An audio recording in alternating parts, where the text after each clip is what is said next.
Hey guys, it's Johnny Judoka here.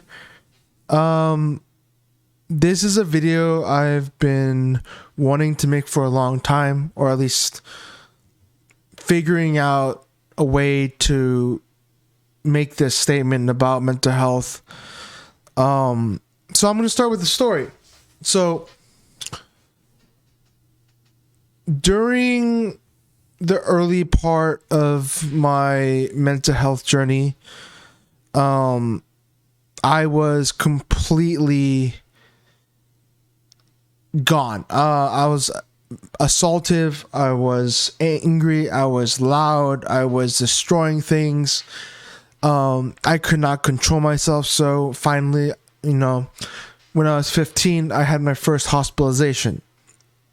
And the reason why I kept going to the hospital, especially nice hospitals, was because I didn't like, number one, where I was living because it reminded me of so much trauma, and number two, I didn't know what I was supposed to do with my life. I didn't know what to live for. At that time, my OCD was really bad, so my obsessions about religion and going to hell and stuff like that kept me from seeking any kind of way to figure out how to live. I was just scared of, going to hell constantly. And so around, let's say 2016. So, around that time, I went to a hospital that I would frequent, and there was a therapist there. He was also Korean, and I would share in group. I'll talk about what I was going through and blah blah blah. And as he noticed that I kept coming back to the same hospital, to the same groups, he started to challenge me pretty hard. Basically saying that, number one, I was using the hospital as a way to cope with my unhappiness with my living situation. And number two, I was not using healthy methods to deal with distressful emotions. I either wanted it gone or only feel pleasure or good things. And that made me incredibly angry. I felt like he ignored me. I feel like he didn't care. Until other therapists started talking about it. So I moved from Dallas to Houston, and I'm making a complaint to the patient advocate at the hospital there, and I was able to speak with the clinical director, who is also Asian, very smart guy, and he was like, same thing, you're using this hospital as a band-aid for your trauma and your emotions and all the things you're struggling with, and you're not actually dealing with the situation. You're white-knuckling through every single emotional situation whenever you need to use the skills you have used in the hospital outside of the hospital. So I still felt angry and combative about this because I felt like no one was listening to me. I just felt bad because I was being challenged really hard. And I remember one time I showed up to the outpatient clinic at that hospital, and the clinical director was there, and he was basically grilling me, and I asked, why are you like, why me? And he said, first of all, you're approaching it from a victim standpoint, like why me? Why do I have to deal with this? And that's not the proper response. So I asked him, what is the proper response? And he said that he wouldn't tell me. He said that is an answer that I had to come to on my own. And over time, especially during 2022, 2023, I started realizing that the reason why I was so mad about all those therapists and doctors and stuff challenging me is because they were right. I was using the hospital as a way to escape, to get rid of 7 days where I had to be in my home with struggling parents financially, struggling family relationships, and I didn't want to be there. I felt secure and comfortable at the hospital. And when I started doing jiu-jitsu at my current gym right now, that really helped me understand how to deal with anxiety, panic, depression, anger without having to go to the hospital. There are times I would still feel like, man, I need to go to the hospital. This is really bad. I don't know. And then I would remember in jiu-jitsu, like, you know, you have a 300-pound guy on top of you and just breathe. Take a breath. Chill. Calm down your nervous system and breathe. Because whenever you're down there and you're panicking, that's making you more tired and more susceptible to make the wrong movements. So at certain times, of course, it's not wise to spar or do jiu-jitsu while you're having an intense panic attack. The condition was that if my meds are working and I'm having anxiety, then I can work through it at the gym. If my meds aren't working and I'm having actual like mania or psychosis or actual like self-harm intention, then I would step away from sparring and actually try to figure out what's going on and maybe go to the hospital. So what to do with all this? You know, I grew up thinking that I was going to be this big shot trombone player, academic, artist. And that was very, you know, I was young, you know, I was like 15, 16, 17. I had a lot of pride that I hadn't really dealt with. A lot of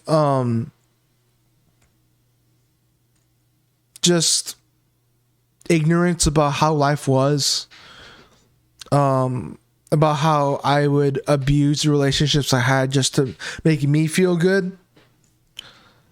And I realized that I could change that.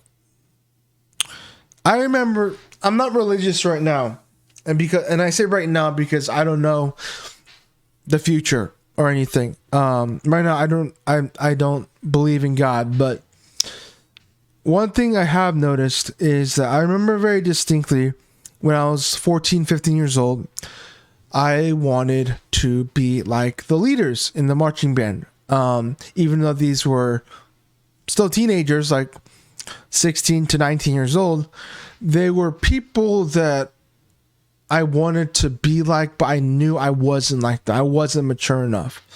So back when I was 14 or 15, I would pray to God at the time. God, can you make me a leader? Can you make me like them? And I'm still wrestling with my faith or lack thereof, or whatever the case may be. But after 14 years of being in the hospital, being in jail, having psychosis and all that, the number one lesson I learned was humility. And that no matter what your circumstances, even if it's mental illness, it is your responsibility to work on it. And I have friends who I've met and they tell me about their problems. And I'm like, okay, cool. And when I try to empower them by saying like, you can do it, they said, I can't. And so I asked them like, what are they doing? You know, what's your behavior like? And a lot of their behaviors are not healthy. So how can you be healthy if you're literally not being healthy? And I don't say this to like dismiss anyone, obviously. This is to say that, first of all, get your meds right. You know, that's the most important thing. Even with therapy, if you don't have your meds straight, therapy is going to be very hard for you to do. So work on your meds. Find a provider that is compassionate, understanding, but we'll be straight with you. And then start therapy. And the work after that is all you. If your meds are working, if you're doing therapy, if you're using the coping skills that they've been teaching you in therapy, you have to do it yourself.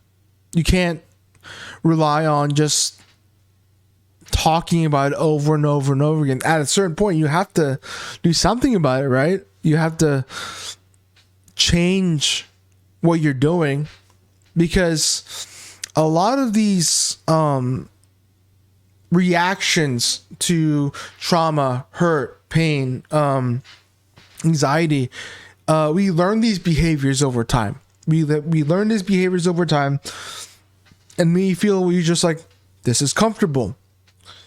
And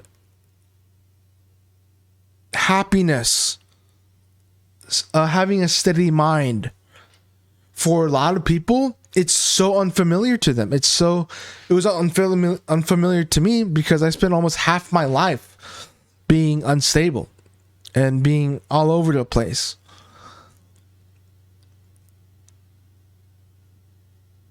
And so I'm at the point now where I understand people. I get it. You're going through something. You have trauma. I have trauma. I'm with you. I'm with you there. I'm with you there. I promise. But once you have meds and therapy figured out, it is mind over matter. It is mind over matter. When you're depressed and you're anxious, and it's not just the meds, it's not just the therapy. There are things you can do that are natural antidepressants. Exercise, walking, limiting time on social media, starting a new hobby. All these things start building endorphins or releasing endorphins in their brain, help us feel better. And when we feel better, we start to progress more and more and more. But giving yourself the label of I am this, I am that, and this is who I am, and no one understands me, is total bullcrap, because there's more. That's very selfish to say that you're the only person that has gone through stuff. Like it would be selfish for me to say I'm the only person that has gone through stuff. And I remember thinking about all those therapists and all those doctors and all those people I thought were hurting me. And I was like, they weren't trying to hurt me. They were literally giving me the toolkit I needed to survive, to get out of this, to beat suicide, to beat death, to beat mania, to beat psychosis, to beat everything else I was dealing with. And know that everything I say and everything they said was out of love. When people love you, they don't always tell you things you want to hear, but you need to hear so that you can save yourself a lot of the times. If someone is addicted to drugs and their family doesn't say anything, that person is going to do drugs and might die or do something else destructive. I hope that this video is not a slamming in your face thing, but I just want y'all to know, as I've realized, in humility, you can do it. It is mind over matter. Once the meds figured out, once the therapy's figured out, once you start doing things like exercising, reading, being grateful, mindfulness, like all these good things are out there. Or maybe you just need a different modality of therapy. Maybe, like certain therapies aren't right for you. Like for me, I had to do this thing called existential therapy, where we did nothing but just talk about why do I exist? Why do I want to live? Why do I want to persevere? Because I was being taught cognitive behavioral therapy, which tells you that your thoughts affect your emotions, affect your behaviors, and so forth. And I understood that concept, but I didn't really care why I should be doing it, because I didn't know what to believe in. If you don't know what to believe in, why the heck should I even care? So I did that. I did a bit of EMDR just for trauma. I did exposure therapy for OCD. I even went to a religious counselor at one point who actually identified my OCD, and figure out what works for you and just do your best. Keep at it. Don't give up. Don't give up. I remember a very specific time in the psych hospital where I was literally having a violent episode, and all the staff had to restrain me and stuff. And that same Korean therapist stopped by and he asked me, "What do you want from me?" And in my crazed, angry state, I said, "I want you to understand me." But the issue with that is I think he already understood me. He understood the cultural aspect of being Asian and having mental illness, because he's a Asian mental health counselor.